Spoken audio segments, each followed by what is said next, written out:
যে মাথা গোটা বিশ্ব জুড়ে উঁচিয়ে ধরতে দিয়েছ সুযোগ, হে সুমহান, সে মাথা নত জানু শুধু তোমার পদতলে। সিজদা একটি প্রতিবাদ, কোনো উদযাপন নয়। হালের মরক্কো, সৌদি, ইরান কিংবা মিশর গোলের পরে কিংবা জয়ের পরে সিজদায় লুটিয়ে পড়ার এই দৃশ্য আক্ষরিক অর্থে সাধারণ মনে হলেও এর মহত্ব সাধারণ নয়। যেখানে অমুসলিম দেশগুলো জয়ের পরে ভিন্ন ধর্মী উদযাপন করেন, সেখানে মুসলিম ফুটবলারেরা জানান জয় অর্জন সবটাই মহান স্রষ্টার দয়া।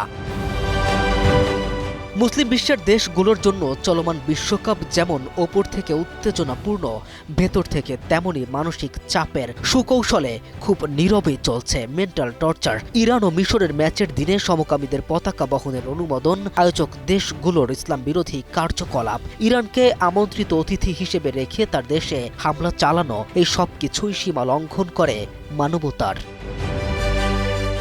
পক্ষান্তরে ইতিহাসের অন্যতম শান্তিপূর্ণ বিশ্বকাপ আয়োজন করেছিল মুসলিম দেশ কাতার, যেখানে কোনো ধর্মীয় বাড়াবাড়ি নেই। সকল ধর্মের জন্যই ছিল এক দারুণ নিরপেক্ষতা ও স্বচ্ছতা, ইসলামের সৌন্দর্য বহনে যা ছিল উপযুক্ত। রাজধানীতে নিজস্ব জমিতে আমরা গড়ে তুলছি আপনার সুখের আবাস এডিসন রিয়েল এস্টেট। কিন্তু এবারের আয়োজক 3 দেশের মধ্যেই রয়েছে ইসলাম বিদ্বেষ। মুসলিম প্রধান 13টি দেশের জন্য নিঃসন্দেহে সবচেয়ে বাজে এক আসর। ইরানি ফুটবলার থেকে কোচ অনেকেই সম্মত হয়েছে এই মন্তব্যে। পদে পদে বাধা, পদে পদে হয়রানি।